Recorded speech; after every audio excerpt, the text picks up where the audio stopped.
In this crooked game of power politics here in America, the Negro, namely the race problem, integration, civil rights issue, are all nothing but tools used by the whites who call themselves liberals against another group of whites who call themselves conservatives, either to get into power or to retain power.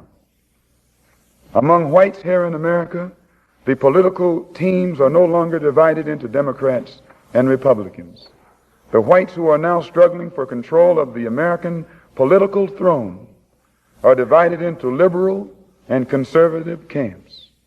The white liberals from both parties cross party lines to work together toward the same goal, and white conservatives from both parties do likewise. The white liberal differs from the white conservative only in one way.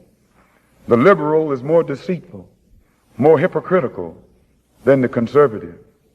Both want power, but the white liberal is the one who has perfected the art of posing as the Negro's friend and benefactor.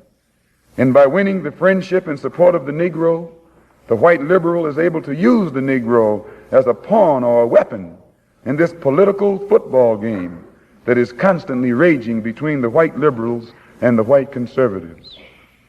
The American Negro is nothing but a political football, and the white liberals control this ball through tricks or tokenism, false promises of integration and civil rights.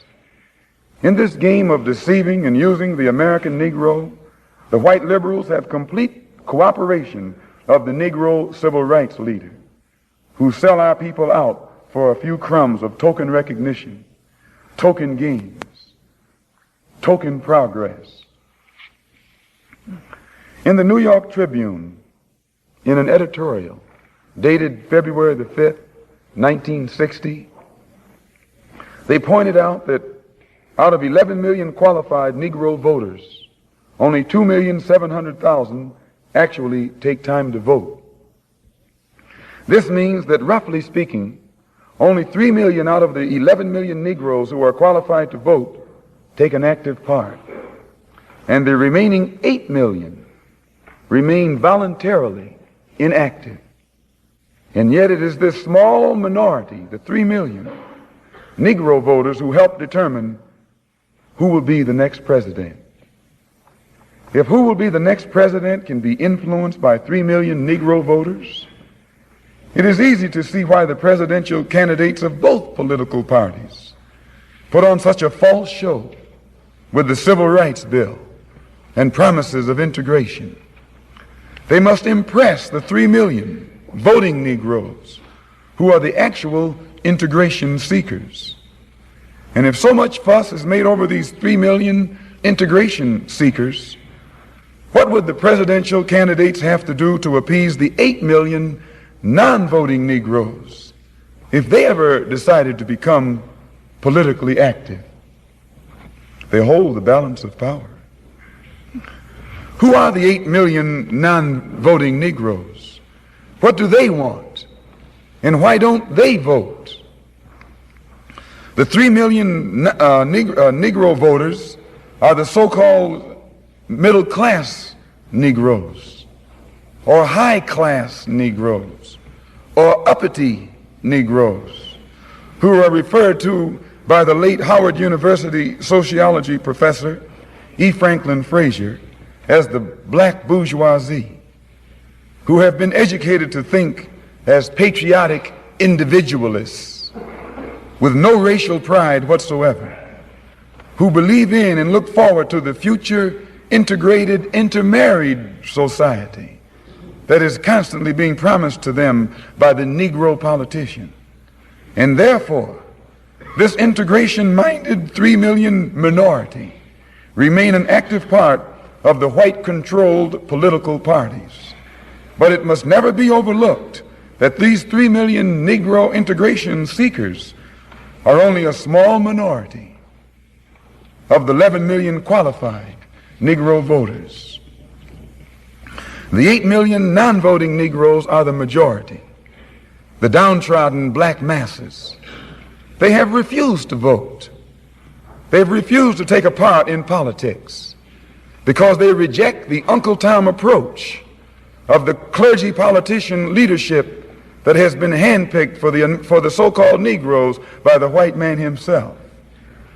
This clergy politician leadership does not speak for the Negro majority.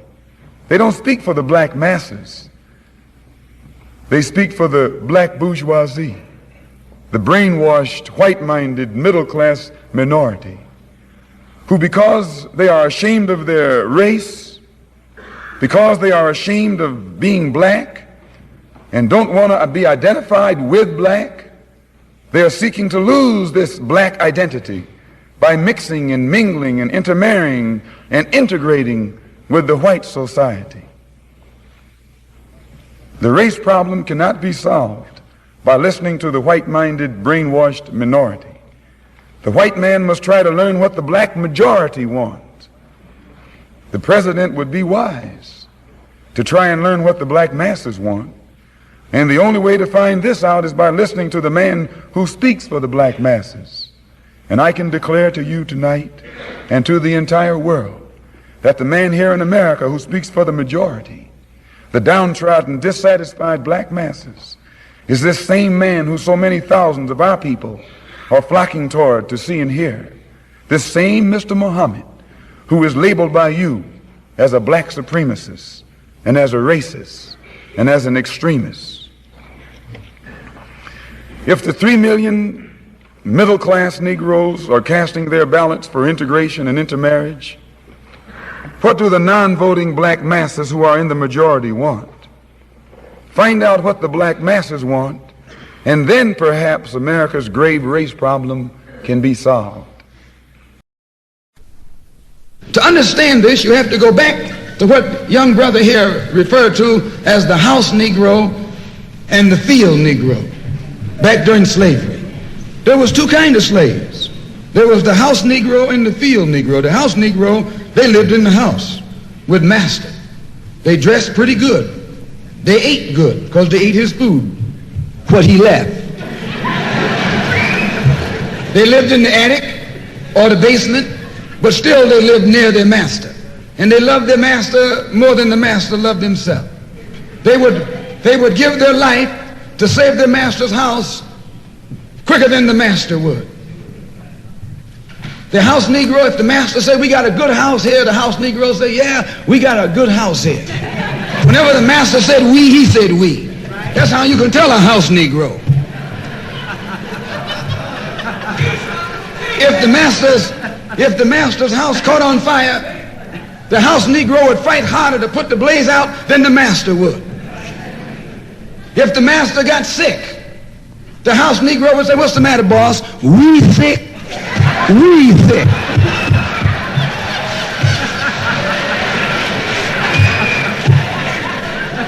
He identified himself with his master more than his master identified with himself. And if you came to the house Negro and said, let's run away, let's escape, let's separate, that house Negro would look at you and say, man, you crazy. What you mean separate? Where is there a better house than this? Where can I wear better clothes than this? Where can I eat better food than this? That was that house Negro. In those days, he was called a house nigger. And that's what we call him today because we still got some house niggers running around here.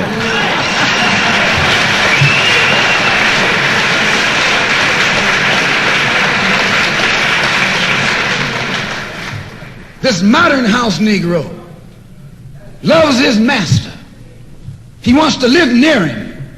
He'll pay 3 times as much as the house is worth just to live near his master.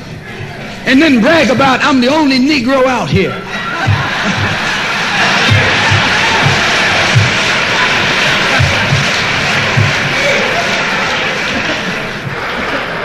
I'm the only one on my job. I'm the only one in this school. You nothing but a house Negro. And if someone come to you right now and say, let's separate, you say the same thing that the house Negro said on the plantation. What you mean separate? From America? This good white man? Where you gonna get a better job than you get here? I mean, this is what you say. I ain't left nothing in Africa. That's what you say. Why, you left your mind in Africa.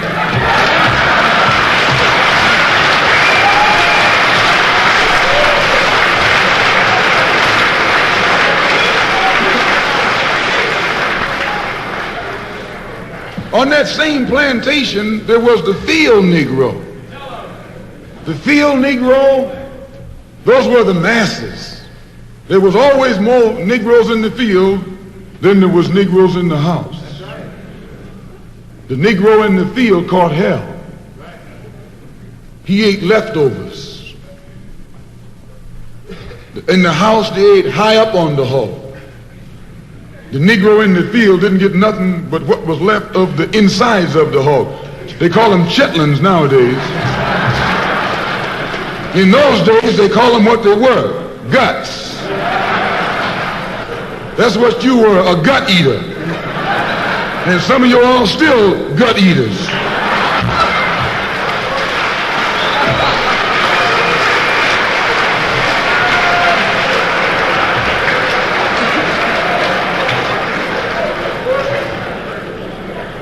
The field Negro was beaten from morning till night.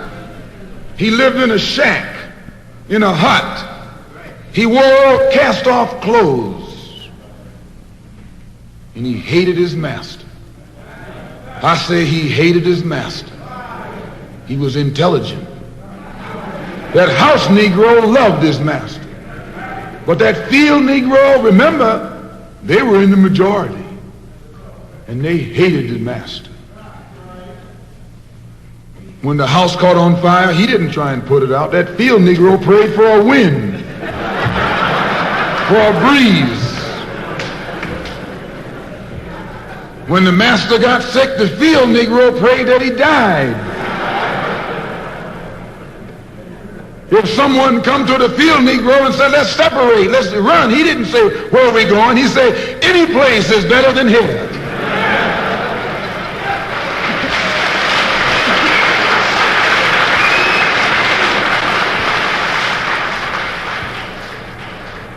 You got field Negroes in America today.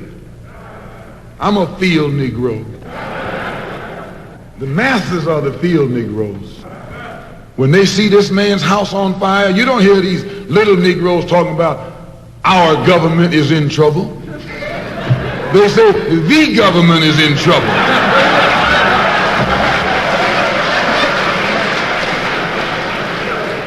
Imagine a Negro, our government. I even heard one say, our astronauts. They won't even let him near the plant. And our astronauts, our Navy, that's a Negro that's out of his mind. That's a Negro that's out of his mind. Just as the slave master in that day used Tom, the house Negro, to keep the field Negroes in check, the same old slave master today has Negroes who are nothing but modern Uncle Toms, 20th century Uncle Toms, to keep you and me in check, keep us under control, keep us passive and peaceful and nonviolent. That's Tom making you nonviolent. It's like when you go to the dentist and the man is going to take your tooth. You're going to fight him when he start pulling. So they squirt some stuff in your jaw called Novocaine to make you think they're not doing anything to you. So you sit there and because you got all that Novocaine in your jaw, you suffer peacefully.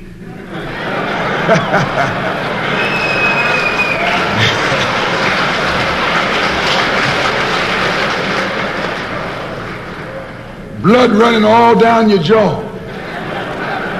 And you don't know what's happening because someone has taught you to suffer peacefully. The white man do the same thing to you in the street. When he gonna want to put knots on your head and take advantage of you and don't have to be afraid of you fighting back, to keep you from fighting back, he get these old religious Uncle Toms to teach you and me. They're just like Novocaine suffer peacefully. Don't stop suffering, just suffer peacefully. As Reverend Cleek pointed out, let your blood flow in the streets. This is a shame. And you know he's a Christian preacher. If it's a shame to him, you know what it is to me.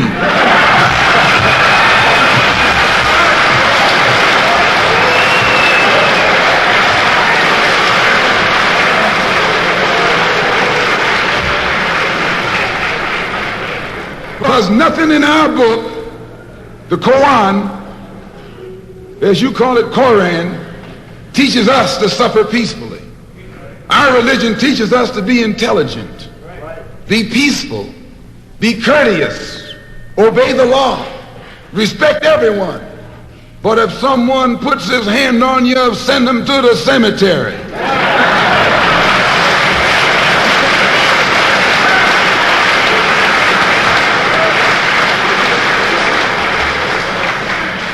That's a good religion. In fact, that's that old-time religion.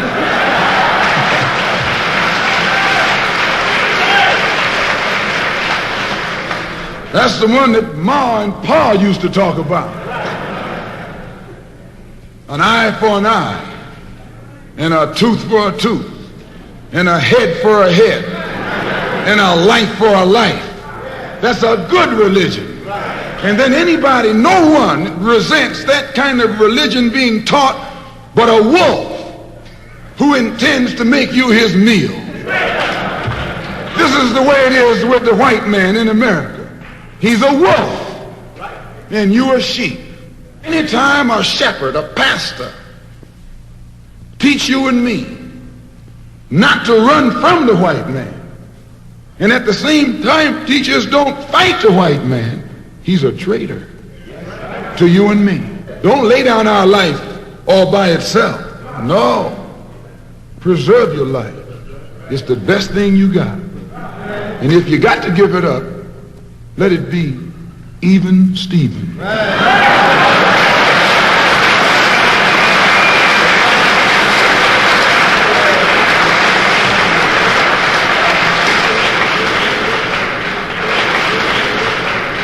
The slave master took Tom and dressed him well and fed him well and even gave him a little education. Gave him a long coat and a top hat and made all the other slaves look up to him. Then he used Tom to control them. The same strategy that was used in those days is used today by the same white man. He take a Negro, so-called Negro, and make him prominent. Build him up. Publicize him. Make him a celebrity. And then he becomes a spokesman for Negro and a Negro leader.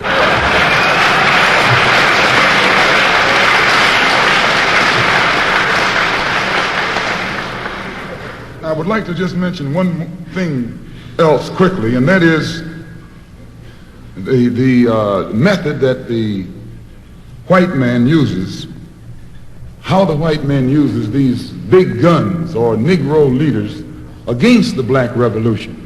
They're not a part of the black revolution. They're used against the black revolution. When Martin Luther King failed to desegregate Albany, Georgia, the civil rights struggle in America reached its low point. King became bankrupt almost as a leader. Plus, even financially, the Southern Christian Leadership Conference was in financial trouble, plus it was in trouble, period, with the people when they failed to desegregate Albany, Georgia. Other Negro civil rights leaders of so-called national stature became fallen idols. As they became fallen idols, began to lose their prestige and influence, local Negro leaders began to stir up the masses. In Cambridge, Maryland, Gloria Richardson. In Danville, Virginia, and other parts of the country, local leaders began to stir up our people at the grassroots level. This was never done by these Negroes whom you recognize of national stature. They controlled you, but they never incited you or excited you. They controlled you. They contained you. They kept you on the plantation. As soon as King failed in Birmingham, Negroes took to the streets. King got out and went out to California to a big rally and raised about, I don't know how many thousands of dollars.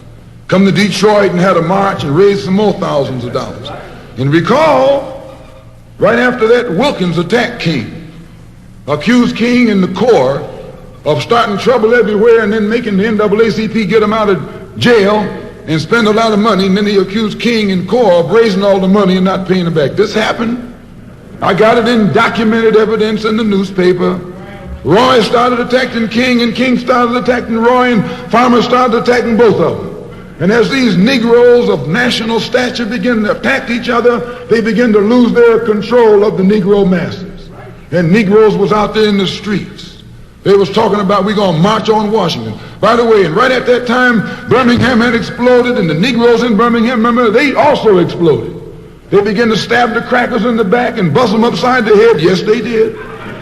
That's when Kennedy sent in the troops down in Birmingham. So, and right after that, Kennedy got on the television and said, this is a moral issue. That's when he said he's going to put out a civil rights bill. And when he mentioned civil rights bill and the Southern crackers started talking about they were going to boycott it or filibuster it, then the Negroes started talking about what? We're going to march on Washington, march on the Senate, march on the White House, march on the Congress, and tie it up, bring it to a halt. Don't let the government proceed. They even said they was going to go out to the airport and lay down on the runway and don't let no airplanes land. I'm telling you what they said. That was revolution. That was revolution. That was the black revolution. It was the grassroots out there in the street. Scared the white man to death. Scared the white power structure in Washington, D.C. to death. I was there. When they found out that this black steamroller was going to come down on the Capitol, they called in Wilkins. They called in Randolph. They called in these national Negro leaders that you respect and told them, call it off. Kennedy said, look, you all letting this thing go too far. And old Tom said, boss, I can't stop it because I didn't start it.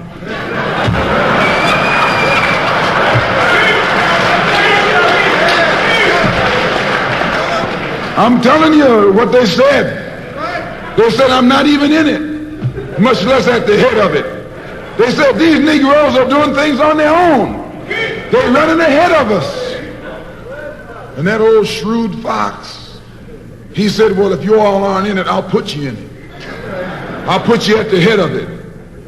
I'll endorse it. I'll welcome it. I'll help it. I'll join it. A matter of hours went by. They had a meeting at the Carlisle Hotel in New York City. The Carlisle Hotel is owned by the Kennedy family. That's the hotel Kennedy spent the night at 2 nights ago. Belongs to his family. A philanthropic society headed by a white man named Stephen Currier called all the top civil rights leaders together at the Carlisle Hotel and told them that by you all fighting each other, you're destroying the civil rights movement. And since you're fighting over money from white liberals, let us set up what's known as the Council for United Civil Rights Leadership. Let's form this council, and all the civil rights organizations will belong to it. And we'll use it for fundraising purposes. Let me show you how tricky the white man is. And as soon as they got it formed, they elected Whitney Young as the chairman. And who you think became the co-chairman? Stephen Currier, the white man. A millionaire. Powell was talking about it down at the Cobo today. This is what he was talking about. Powell knows it happened. Randolph knows it happened. Wilkins knows it happened. King knows it happened. Every one of that so-called Big Six. They know what happened. Once they formed it with the white man over it, he promised them and gave them $800,000 to split up between the Big Six. and told them that after the march was over, they'd give them 700,000 more. $1.5 million split up between leaders that you've been following, going to jail for, crying crocodile tears for, and they've nothing but Frank James and Jesse James and brothers.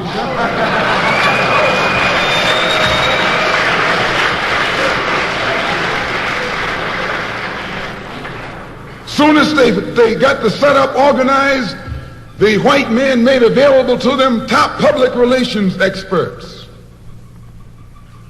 opened the news media across the country at their disposal, and then they began to project these big six as the leaders of the march. Originally, they weren't even in the march. You was talking this march talk on Hastings Street. Is Hastings Street still here? On Hastings Street. You was talking the march talk on Lenox Avenue, and down on Fillmore Street, and Central Avenue, and 42nd Street, and 63rd Street. That's where the march talk was being talked. But the white man put the big six ahead of it, made them the march. They became the march. They took it over. And the first move they made after they took it over, they invited Walter Reuther, a white man. They invited a priest, a rabbi, and an old white preacher. Yes, an old white preacher. The same white element that put Kennedy in power labored, the Catholics, the Jews, and liberal Protestants. Same clique that put Kennedy in power joined the March on Washington. It's just like when you got some coffee that's too black, which means it's too strong. What you do, you integrate it with cream.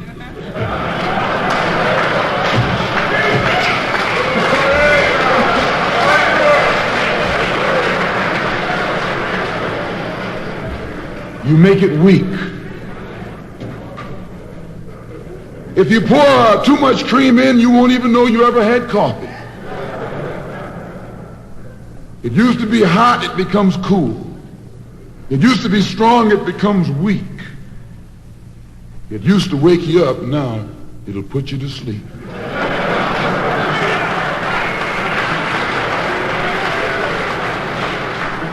This is what they did with the March on Washington. They joined it. They didn't integrate it, they infiltrated it. They joined it, became a part of it, took it over. And as they took it over, it lost its militancy. They ceased to be angry. They ceased to be hot. They ceased to be uncompromising. Why, it even ceased to be a march. It became a picnic, a circus. Nothing but a circus with clowns and all. You had one right here in Detroit. I saw it on television with clowns leading it, white clowns and black clowns. I know you don't like what I'm saying, but I'm going to tell you anyway, because I can prove what I'm saying. If you think I'm telling you wrong, you bring me Martin Luther King and A. Philip Randolph and James Farmer and those other three, and see if they'll deny it over a microphone. No, it was a sellout. It was a takeover. When James Baldwin came in from Paris, they wouldn't let him talk because they couldn't make him go by the script.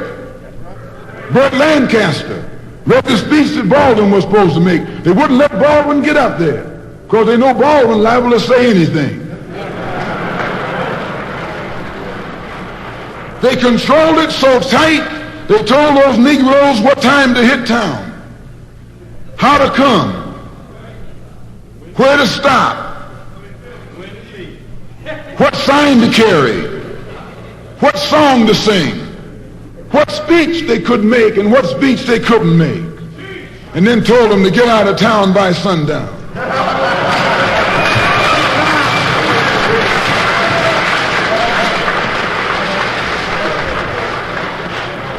And every one of those Toms were out of town by sundown. Now, I know you don't like my saying this, but I can back it up. It was a circus, a performance. It beat anything Hollywood could ever do. the performance of the year. Ruther and those other three devils should get a Academy Award for the best actors because they acted like they really loved Negroes and fooled a whole lot of Negroes. And the 6 Negro leaders should get an award too for the best supporting cast.